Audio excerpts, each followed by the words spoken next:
Qadha dan qadar, salah satu rukun iman yang terakhir, ya. Yang keenam, qadha itu artinya adalah keputusan Allah. Qadha artinya keputusan Allah. Kalau qadar adalah kapasitas dari keputusan itu.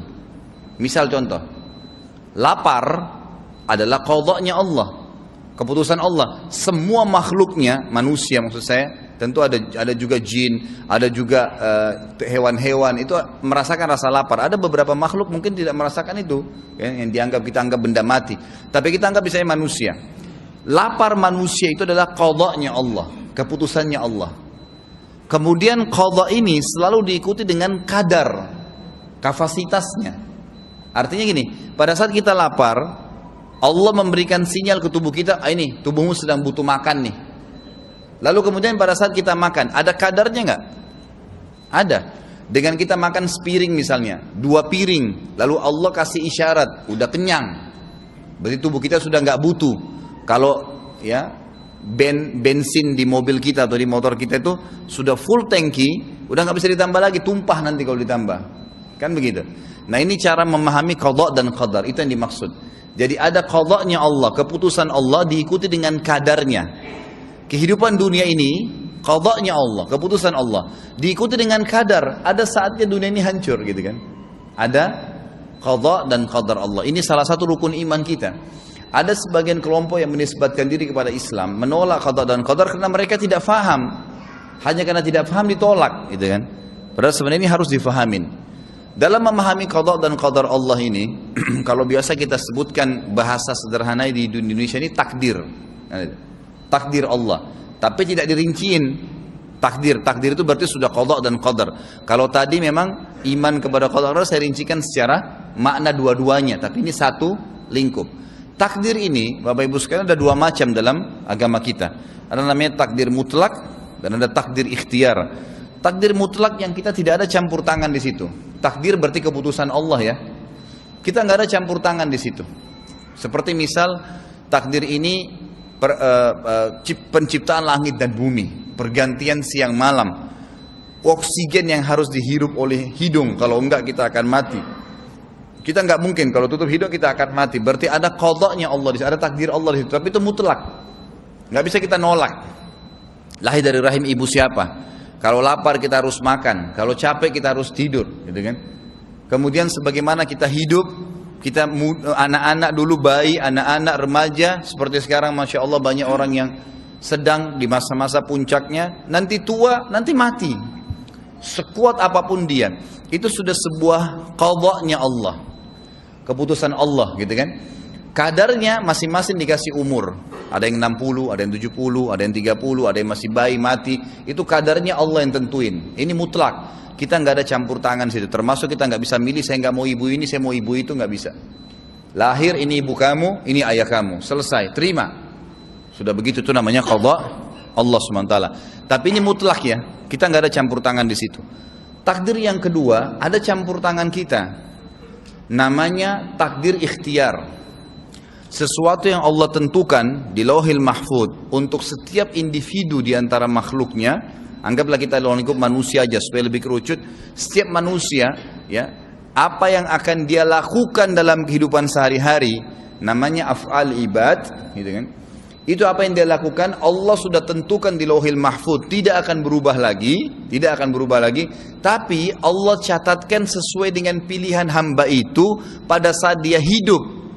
Jadi sebelum kita diciptakan nih, saya Khalid Basalama ini sudah ditahu oleh Allah Subhanahu wa taala, ini orang ini kalau saya ciptakan nanti, saya ciptakan makanan, minuman, pakaian, teman-teman yang manusia yang sekitarnya, nanti Allah sudah tahu saya ini akan pilih apa saja sehari-hari nih. Oh ini air dikasih nih. Saya belum minum sekarang, tapi pada saat saya minum, Allah sudah tahu dari sebelum saya diciptakan, saya akan minum air ini. Dicatatlah sebagai takdir saya. Jadi takdir ikhtiar ini Allah nggak paksain kita. Beda dengan mutlak tadi. Mutlak itu memang Allah sudah taruh sistem alam semesta. Termasuk di mutlak ini ajal. Kalau takdir ikhtiar ada campur tangan kita. Di dalamnya jodoh. Jadi jodoh itu takdir ikhtiar. Nah, itu. Kalau ada A, B, C, saya suka, saya mau nikah. Ada 3 opsi perempuan. lalu saya pilih si C. Pilihan siapa itu? Pilihan saya sendiri kan? Nah itu namanya takdir ikhtiar. Kalau saya pilih si C, ya udah Allah sudah tahu saya akan pilih si C nantinya. Dan di situ ada takdir kehidupan lagi, gitu kan? Seperti itu memahaminya. Jadi ada namanya takdir mutlak, ada takdir ikhtiar. Satu-satunya takdir seperbuatan yang masuk di dua takdir ini, mutlak dan ikhtiar, adalah rezeki. Rezeki ada yang mutlak, ada yang ikhtiar. Yang selain rezeki nggak ada lagi. Di mutlak atau di ikhtiar. Tapi di ikhtiar ini adalah perilaku kita sehari-hari. Makan, tidur, bergaul, menikah. Itu semua namanya ikhtiar. Pilih jurusan kuliah, warna baju. Itu semua ikhtiar. Allah bebasin. Silakan. Cuma Allah kasih kaidah. Yang halal. Ini yang haram jangan, gitu kan. Nah satu-satunya perilaku kita yang masuk di dua takdir ini, mutlak atau ikhtiar dan ikhtiar, adalah rezeki. Nah rezeki ini Bapak Ibu sekalian seperti sebuah pohon. Ada buahnya yang berjatuhan, ada buahnya yang bergelantungan. Yang berjatuhan ini, ya, dan ini orang kafir, orang beriman semua dapat ya. Rezeki Allah SWT dikasih semuanya. Tapi yang berjatuhan ini semua orang bisa dapat tanpa upaya pun. Seperti udara yang kita hirup. Tidak pernah ada usaha khusus gitu. Pernah gak kita khususkan jadwal jam sekian saya mau hirup oksigen? Nggak bisa. Itu sudah jalan dengan sendirinya, gitu kan? Mata menangkap cahaya, kadar oksigen yang kita hirup. Kemudian segala sesuatu yang berhubungan dengan apapun yang kita dapatkan. Seperti air saya nggak pernah pesan tadi, tiba-tiba saya dikasih, kemudian saya minum. Ini rezeki mutlak namanya, gitu. Jadi mutlak, kita tidak ada campur tangan di situ. Itu kita akan dapatkan sampai kita mati. Dan ini masuk dalam sabda Nabi SAW. Kalau seseorang lari dari rezekinya, sebagaimana dia lari dari kematian, maka rezekinya akan mengejar dia sebagaimana mati mengejarnya. Maksudnya rezeki mutlak. Pasti ada orang subhanallah, pas sudah tua sekali, dapat warisan banyak, jadi kaya raya tiba-tiba. Karena memang itu mutlak, akan datang kepada dia.